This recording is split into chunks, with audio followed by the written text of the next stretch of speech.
नमस्कार। आज बात करते हैं कर्नाटक के उमेश रेड्डी की।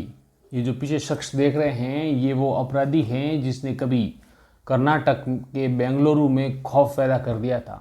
हम बात करेंगे साल 1998 की। उमेश रेड्डी ये वहीं का रहने वाला था, कर्नाटका का। और जो कर्नाटक में रह रहा था इसने इतने अपराध को अंजाम दे दिया था कि इसकी वजह से पूरा जो कर्नाटक है उसके अंदर और स्पेशली बेंगलोर सिटी जो है उसके अंदर डर और खौफ का माहौल कर लिया था।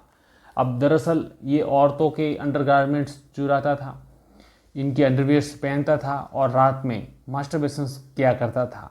और ये इतने जघन्य और नृशंस बलात्कार करने के बाद हत्याओं को अंजाम दे दिया करता था कि महिलाओं में उसको लेकर के बहुत ज़्यादा खौफ था। ये अक्सर महिलाओं को ही अपना शिकार बनाया करता था। बेंगलोर से 200 किलोमीटर दूर एक जगह है जिसका नाम है चित्रादुर्ग। ये वहाँ पर सबसे पहले हैं जो अपराध करता है। ये वो समय था 1996 और 1998 का वो दौर था। उस समय जो छोटे मोटे अपराधी हुआ करते थे, लेकिन 13 दिसंबर को एक घटना घटित होती है जिसकी वजह से पूरे चित्रादुर्ग और कर्नाटका के लोग सख्ते में आ जाते हैं। अब दरअसल होता ये है कि एक लड़की होती है जिसका नाम होता है दिव्या। ये दिव्या सरकारी ऑफिस में काम कर रही होती है। शाम का वक्त होता है। दिव्या अपने ऑफिस से निकल करके पब्लिक ट्रांसपोर्टेशन का यूज़ करते हुए बस में सवार हो जाती है और अपने घर की तरफ लौट रही होती है। अपने घर से कुछ ही दूर पूर्व बस स्टैंड पर ये जो दिव्या है ये उतरती है। इसकी उम्र तकरीबन 35 साल होती है। ये बस स्टैंड से उतर करके अपने पास ही में घर के पास जा रही होती है। रास्ते में हल्का सा सुनसान सा रास्ता होता है। ये जब उस सुनसान राहों से गुजर रही होती है तब ये महसूस करती है कि उसके पीछे कोई शख्स आ रहा है और उसे झपटा मारने की कोशिश कर रहा है। ये सीन यहीं खत्म हो जाता है।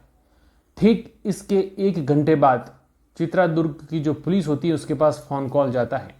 जो पुलिस उस घटना स्थल पर जाती है तो देखती है कि एक लड़की जो कि तकरीबन नग्न अवस्था में बैठी थी, उसके कान से लगातार रक्तस्राव हो रहा था और लड़की काफ़ी डरी हुई थी, काफ़ी सहमी हुई थी, काफ़ी घबराई हुई थी। जब पुलिस उसके पास जाती है और पड़ताल करती है तो पुलिस को पता चलता है ये लड़की कोई और नहीं, दिव्या ही है। वो जो घटना घटित हुई थी वो दिव्या के साथ हुई थी। अब जो अपराधी था वो दिव्या के सारे वस्त्र उतार लेता है, ऑलमोस्ट दिव्या को नग्न कर लेता है। दिव्या के कान में पहने हुए सोने के झुमके वो खींच के ले लेता है, जिसकी वजह से दिव्या का कान फट जाता है और लगातार वहाँ से रक्तस्राव हो रहा होता है। वो दिव्या के साथ बलात्कार करने ही वाला होता है, लेकिन दिव्या के द्वारा शोर मचाने पर वो काफ़ी डर जाता है और वो वहाँ से घटनास्थल से भाग जाता है। इस घटना के बाद दिव्या काफ़ी डर गई थी, काफ़ी सहम गई थी। आप जरा सोचिए, इस कहानी को हम 2024 में कह रहे हैं।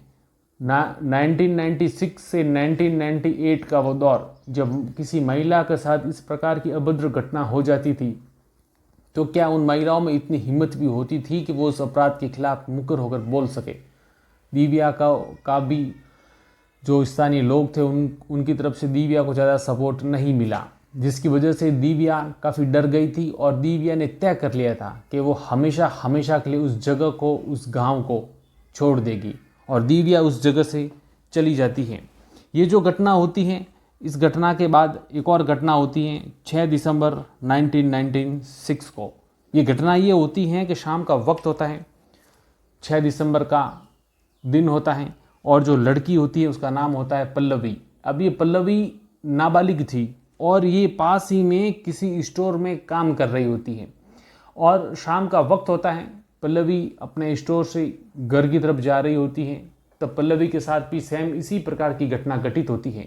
वो जब आगे जा रही होती है तब वो महसूस करती है कि उसके पीछे कोई इंसान है और उसके ऊपर झपटा मारने वाला है। उसके बाद पूरी रात बीत जाती है, पल्लवी घर नहीं पहुंचती। पल्लवी के घर वालों को काफ़ी चिंता होती है। वो रात में अपने रिश्तेदार, मिलने वाले और जान पहचान वालों को आप पूरी रात उसकी तलाश करते हैं, लेकिन पल्लवी कहीं नहीं मिलती। अगले दिन 7 दिसंबर पल्लवी के घर वाले पल्लवी के लिए एफआईआर दर्ज करवाने के लिए थाने जाते हैं। जब वो थाने में जाते हैं तब पुलिस को एक सूचना मिलती है। सूचना होती है लावारिस लाश की। जब उस लावारिस लाश को पुलिस देखती है और पुलिस को है जो पल्लवी के घर वाले जब उस लाश को देखते हैं तो आइडेंटिफाई कर लेते हैं, यानी लाश की शिनाख्त हो चुकी होती है, वो पल्लवी ही होती है। वो लाश इतनी बर्बर और निर्ममता से हत्या वाली थी कि देखने पर हर किसी की रूह कांप गई थी। पल्लवी के नीचे वाले होठ काट लिए गए थे। पल्लवी के पूरे बदन को नोच नोच के खाने की तरह काट लिया गया था। उसके साथ बड़ी बेरहमी से बलात्कार कर लिया गया था। उसके जननांगों को इतना बुरी तरह से शक्त विक्षत कर लिया गया था कि देखने वाले की भी रूह कांप उठी थी। ये जो घटना हुई और ये जो क्रूरता हुई, इस क्रूरता के बाद जो चित्रादुर्ग की पुलिस है, वहाँ के खिलाफ वहाँ का लोगों का जो क्रोध है वो उमड़ पड़ा। अब पुलिस के ऊपर भी बहुत ही ज़्यादा दबाव आने लग गया। नतीजा हुआ कि पुलिस ने उस इलाके के जितने भी बदमाश थे उन सबको पकड़ करके मारपीट करना शुरू कर दिया ताकि कोई मुंह खोले और अपराधी है वो सामने आए। पुलिस ये सब कर ही रही थी। इसी दरमियान पुलिस को एक गुमनामी वाला पत्र मिलता है। अब उस पत्र में ये लिखा हुआ होता है कि मुझे पता है कि अपराधी कौन है। इस जो घटना को अंजाम देने वाले बड़े बड़े अपराधी इनके पीछे हैं, बड़े बड़े जो लोग हैं उनके बच्चों का नाम है। हालांकि ये पत्र तो पुलिस को गुमनाम करने वाला ही होता है, लेकिन इस पत्र का ये असर होता है कि पुलिस बड़े लेवल के अपराधियों को भी पकड़ करके उनके साथ भी है जो मारपीट करती है ताकि कोई मुंह खोले और अपराधी मिले। लेकिन पुलिस के हाथ कुछ लगता नहीं है, यानी कोई मूल अपराधी नहीं पकड़ा जाता जिसने इस काम को अंजाम दिया हो। 4 दिसंबर का वक्त आ जाता है और 4 दिसंबर को इसी प्रकार की एक और घटना होती है। घटना ये होती है, इस बार उसका शिकार होती है गीता। गीता ये अपने पिता के जो दूध की जो डेयरी होती है वहाँ पर अपने पिता के साथ काम कर रही होती है। शाम का वक्त होता है और गीता के जो पिताजी हैं वो गीता को कहते हैं कि बेटा देर हो जाएगी, ऐसा कर तू घर चली जा, मैं तेरे पीछे पीछे ही आ रहा हूँ। गीता अपने पिता की दूध की डेयरी से पास ही में स्थित घर की तरफ रास्ते में चल रही होती है। शाम का वक्त होता है। गीता तभी एहसास करती है कि उसके पीछे कोई इंसान तेज गति से चल रहा है। गीता काफ़ी डर जाती है क्योंकि तब तक चित्रादुर्ग में इस प्रकार की घटनाएं हैं वो काफ़ी बढ़ रही थी। तो गीता को भी इसी घटना का आभास हो चुका था कि मेरे साथ कोई अनहोनी ना हो। गीता हमारे डर के तेज गति से चलना शुरू कर देती है। वो अपराधी भी उसके पीछे तेज गति से चलता है। गीता तेज दौड़ती है, वो भी तेज दौड़ना शुरू कर देता है। थोड़े समय पश्चात गीता को अपराधी पकड़ लेता है। पकड़ के उसका मुंह दबा लेता है, बोलता है तुझे क्या लगता है तू बच के भाग जाएगी? ऐसा नहीं होने दूंगा। इसी झपटे मारने के बाद गीता और उस अपराधी के बीच में काफ़ी छीना झपटी होती है। इसी छीना झपटी में गीता का जो हाथ है वो अपराधी के सिर पे लग जाता है। अपराधी के सिर पे पहनी हुई जो कैप है वो टोपी नीचे गिर जाती है। गीता देखती है कि अपराधी के जो बाल हैं बहुत ही छोटे छोटे बाल हैं। वो अपराधी गीता के साथ अनहोनी करने ही वाला था कि खुशकिस्मती से गीता के पिता जो है वो पीछे से आ रहे होते हैं। अपराधी को एहसास हो जाता है कि कोई आ रहा है। अब ये काफ़ी डरपोक किस्म का भी था, इसलिए वो वहाँ से जल्दी से चुपके से भाग जाता है। भागने के बाद है वो गीता जैसे तैसे खुद को संभालती हैं और अपने पिता के साथ घर जाती हैं। अगले दिन पुलिस स्टेशन जाके अपने साथ जो आप बीती हैं वो सुनाती हैं। अब गीता के साथ एक और घटना होती है। वो होता है ऐसा है कि गीता होमगार्ड्स में भी अपनी सर्विस दे रही होती है। अब दरअसल उस समय आगे रिपब्लिक डे आने वाला था, तो होमगार्ड्स होने के नाते ये रिपब्लिक डे के परेड की तैयारी कर रही होती है। जब ये रिपब्लिक डे की तैयारी में जा रही होती हैं तब अचानक एक शख्स को अपने सामने देखती हैं और वो काँप जाती हैं, बुरी तरह से डर जाती हैं, घबरा जाती हैं और अपने उच्च अधिकारियों को जाकर के बात बताती हैं कि कल रात को मेरे साथ जिसने छीना झपटी की और जिसकी शिकायत मैंने संबंधित थाने में दी, ये शख्स वही हैं जो परेड में है।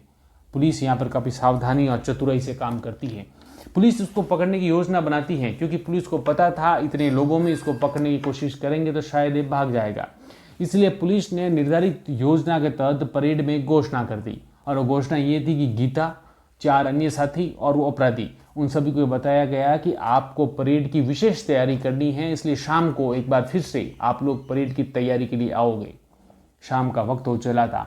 गीता उसी स्थान पर आई। वो चारों जो शख्स जिनको बुलाया गया था वो भी आए और उनके साथ वो अपराधी भी आया।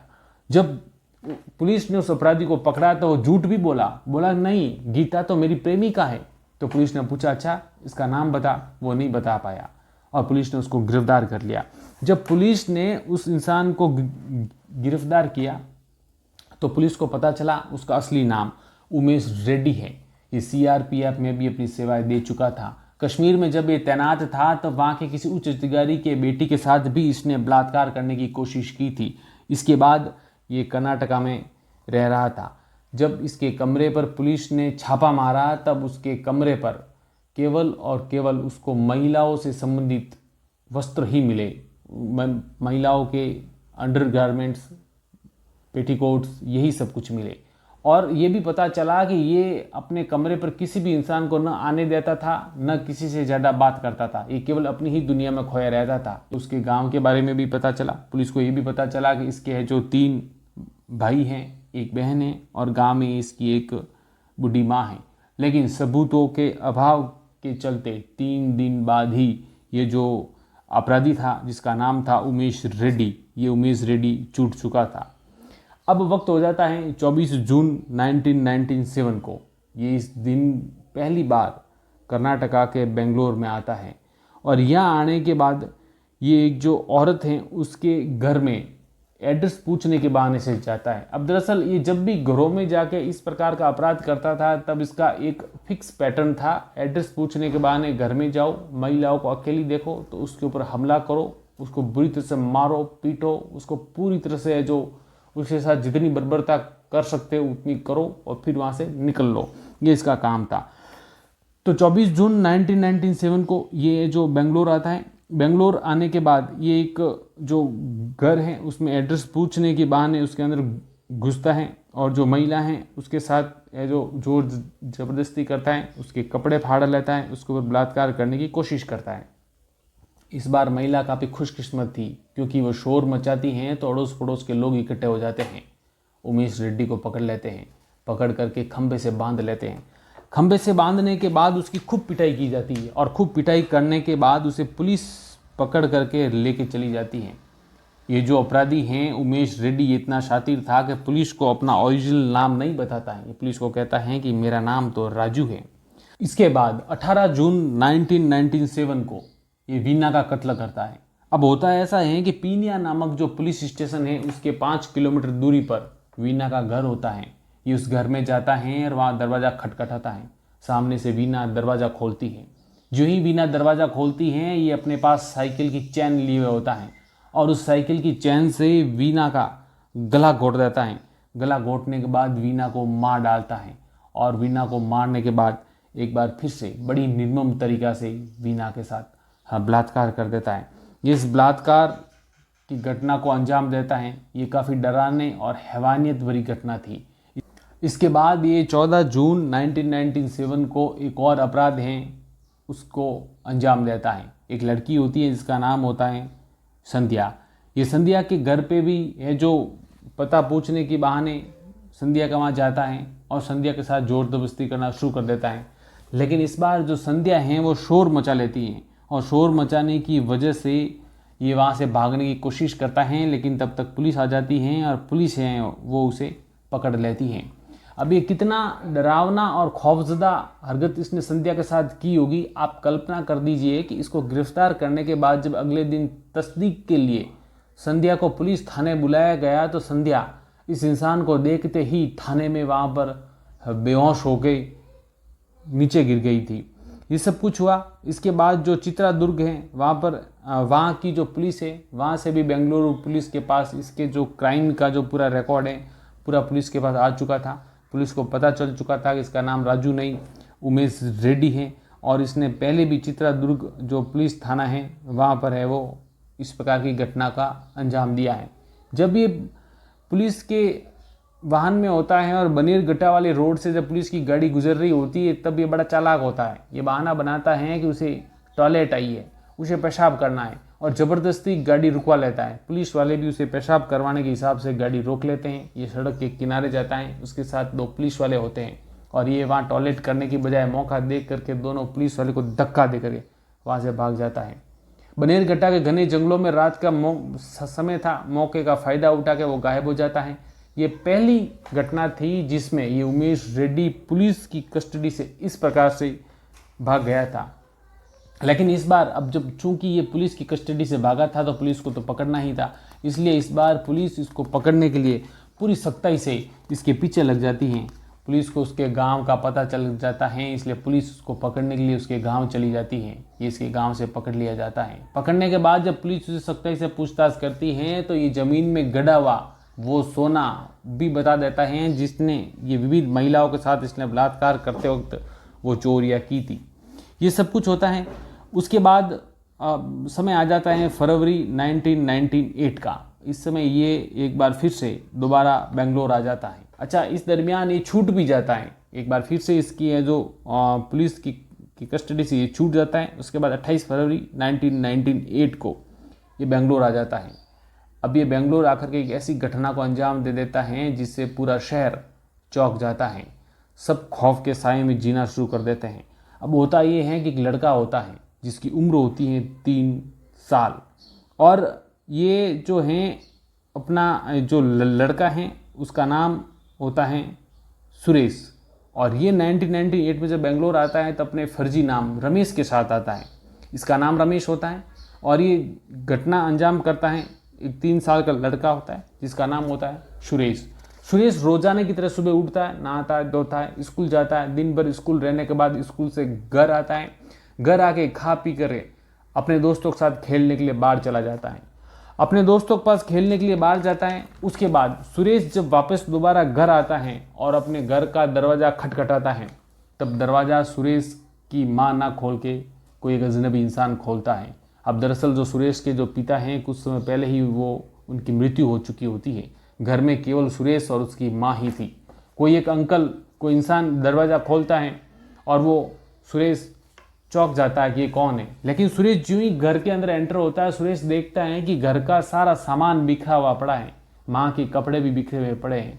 माँ सामने पड़ी थी जिसके शरीर से रक्त बह रहा था, पूरा शरीर लहूलुहान था। माँ की सांसें बड़ी मुश्किल से चल रही थी। माँ मृत्यु के बिल्कुल करीब ही थी। अब सुरेश महज 3 साल का ये सब समझ नहीं पा रहा था। सुरेश कुछ सोचता उससे पहले ये जो अपराधी है ये सुरेश को डराता है, धमकाता है और सुरेश को चुप करा लेता है। काफ़ी देर तक वो वहाँ बैठा रहता है। सुरेश की आंखों के सामने सुरेश की माँ तिल तिल के दम तोड़ रही होती हैं, लेकिन सुरेश कुछ समझ नहीं पा रहा होता है। ऐसा बताया जाता है कि जब सुरेश की माँ के प्राण निकल रहे थे तभी अपराधी ये हंस रहा था, बड़ी निर्मम तरीके से ठाका लगा लगा कर हंस रहा था। और जब इसकी माँ के प्राण निकल ही गए तभी अपराधी उसके घर से निकलता है। उसके जाने के बाद सुरेश काफ़ी देर तक वहीं बैठा रहता है।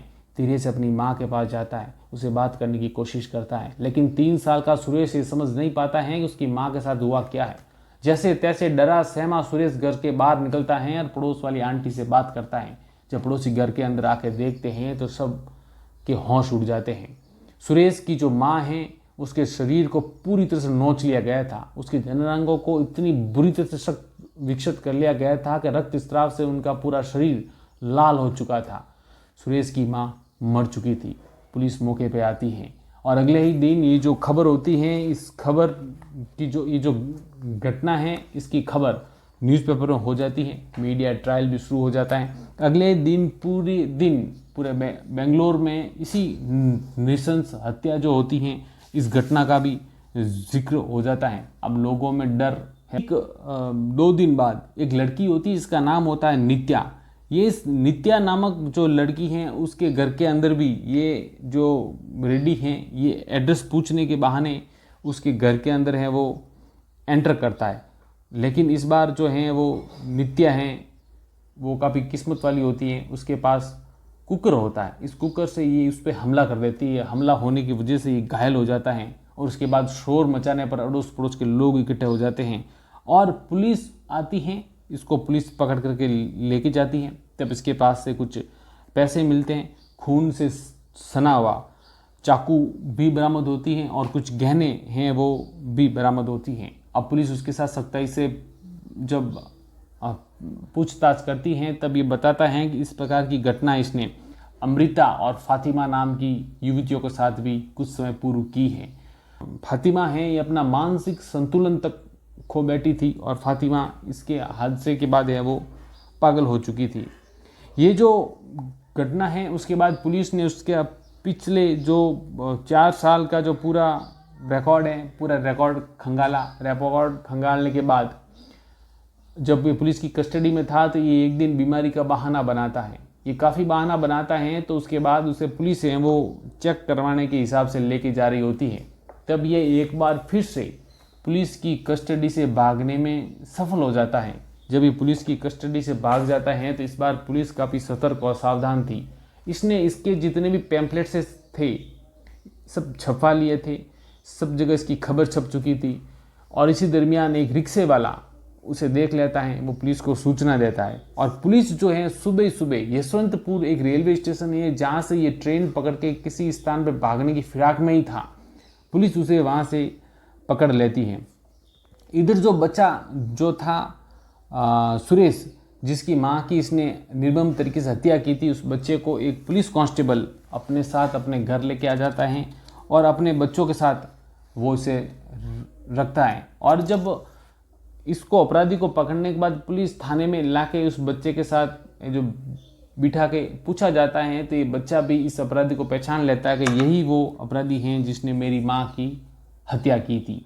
अब ये पुलिस की कस्टडी में होता है, इसके ऊपर मुकदमा चलता है। मुकदमा चलने पर सबूतों के अभाव में बहुत सारे ऐसे केस होते हैं जिसमें ये बाइज्जत बरी हो जाता है। यानी पहले वाले जो उसने गीता के साथ किया, जो उसने दिव्या के साथ किया, जो संध्या के साथ किया, उन सब में पुलिस के पास को ठोस सबूत नहीं थे, इसकी वजह से ये बाइज्जत बरी हो जाता है। लेकिन इसने जो सुरेश था, जिसकी माँ के साथ इसने बर्बरता के साथ जो अत्याचार किया था, उसका पुलिस के पास सबूत था, बाकायदा पुलिस के पास फिंगरप्रिंट्स थे और जो चाकू मिला उसके ऊपर भी खून था और इसके कपड़ों पे भी उसकी माँ के खून के धब्बे थे। तो वो सारे सबूत इसके लिए काफ़ी थे। इसलिए साल 2011 में जस्टिस सुकन्या ने उसे सजाए मौत का फैसला सुनाया था, मगर साल 2022 में माननीय सुप्रीम कोर्ट ने इसके जो मौत का फैसला है उसे है वो आजीवन कारावास में बदल दिया है। वर्तमान में ये है जो बेलगांव के सेंट्रल जेल में है जो रह रहा है, इसकी उम्र तकरीबन 50 से 60 साल के आसपास हैं। और जो सुरेश हैं उसको बाद में जो चाइल्ड वेलफेयर सोसाइटी है वो अपने साथ लेकर के चली गई। ये जितनी भी घटना घटित हुई इसमें आपको क्या लगता है, पुलिस जो है क्या इसकी लापरवाही रही या पुलिस थोड़ा और बेहतर तरीके से कर पाती तो शायद ये इतने अपराधों को अंजाम नहीं दे पाता? इसके बारे में आपकी क्या ख्याल है, विचार जरूर प्रकट कीजिएगा। आपकी जो आज की कहानी है वो आपको कैसी लगी, हमारा कहानी कहने का प्रयास आपको कैसा लग रहा है, इसके लिए कमेंट सेक्शन खुला है, आप अपने विचार व्यक्त कीजिएगा। किस प्रकार की कहानी आप सुनना चाहते हैं या अगली कहानी कौन सी आप सुनाना चाहते हैं, कमेंट खुला है, लिख ही लीजिएगा। अगली कहानी आप ही की होगी। आपने यहाँ तक कहानी को देख ही लिया है तो आपसे दरख्वास्त है कि जाने से पूर्व चैनल को सब्सक्राइब करें, लाइक करें, शेयर करें, कमेंट करें। मिलते हैं इसी तरह की नई कहानी में, तब तक आप अपना ख्याल रखिएगा। शुक्रिया।